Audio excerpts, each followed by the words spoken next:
Yo mga Repa Peeps, for today's video, magluluto tayo ng authentic igado ng mga Ilocano. Okay? Ito yung mga ingredient, papakita ko sa inyo. Ito nga pala yung karne, marinated na siya. Nilarinate ko siya kagabi para mas masarap. Siya ng, siyempre, ng toyo, ng pepe, tsaka ng alyo. Tapos ito yung mga ingrediente niya. May karote tayo, bay leaves. Tapos sibuyas. Ayan. Tapos syempre hindi pwedeng mawala ang liver. Bale itong liver guys, optional lang to. Bale binabad ko siya ng 30 minutes sa suka para maalis yung lansa niya. Tapos after 30 minutes sinugasan ko siya ng tubig para para maalis yung lansa niya. Okay guys. Ito guys, nilagay na natin yung bawang at sibuyas.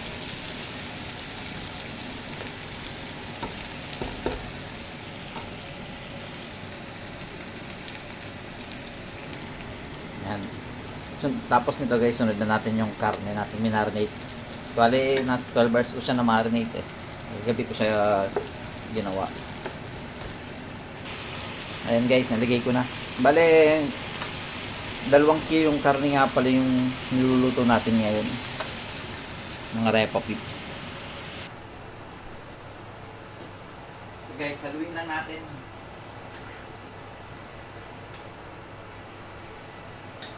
Repa Peeps, siguradong quality ito.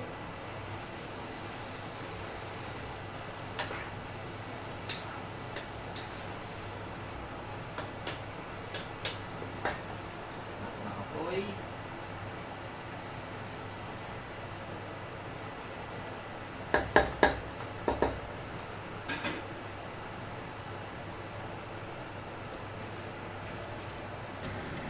Ayan guys, pakukuluin lang natin siya ng konti. Tapos lalagay na rin natin yung bay leaves. After nun, takpan natin. Ayan natin siya maluto ng for about 20 to 25 minutes. Medium heat lang po ang ating apoy. Nilagay ng tubig. Alam nyo ba ang karne ng baboy may 75% ng water or moisturized content? Yung makikita yung tubig dyan, yan yung nilabas ng baboy at saka syempre kasama na rin yung minarinate natin kagabi, pero makita nyo diba, ang dami. Haluin lang natin mga Repa Peeps.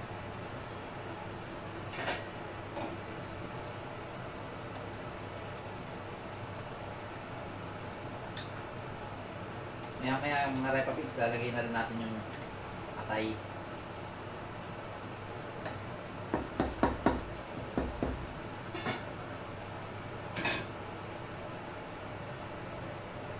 Siyempre, bago natin ilagay yung atay, lalagay na rin muna natin itong piseli or green peas. Yan mga Repa Peeps. Lagay na natin yung green peas.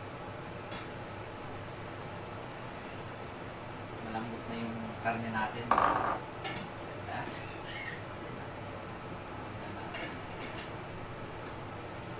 Doon natin ilagay yung mga Repa Peeps, yung green peas, mga 2 minutes or 3 minutes. Pwede na natin ilagay yung atay natin. Bango. Luto na agad.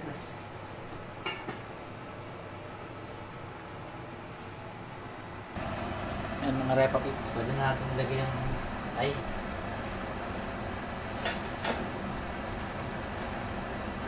Ganyan natin siya.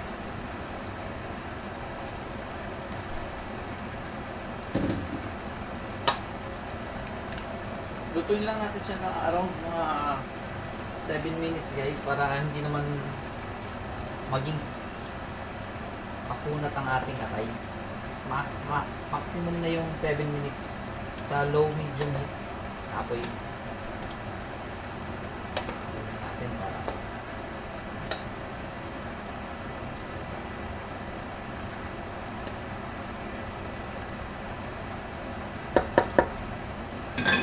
So mga pag nasa 4 minutes na siya, lagay naman natin yung ibang mga ingredient. Yung titira na lang yung pepperoni natin, tapos tsaka yung carrot.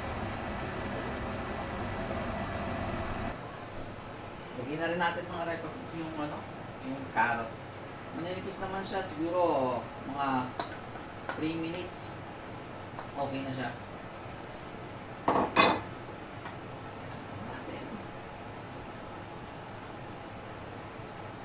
Parang laging piyesta din sa bahay. Daming ulam.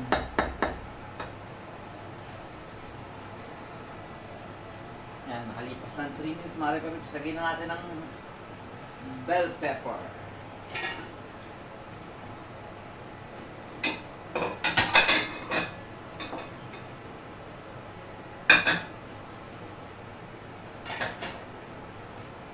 Natin.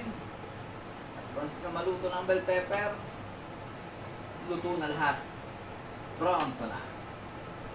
Pwede nang kainin. Kung mapapansin nyo guys, hindi tayo naglagay ng patatas. Kasi wala naman kayo binigay na pambili.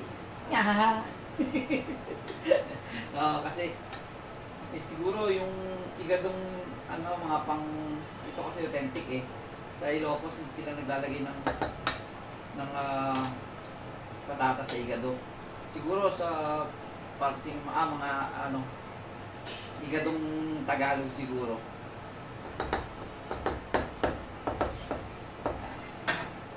Hindi lang natin saglit ang bell pepper. Tapos na.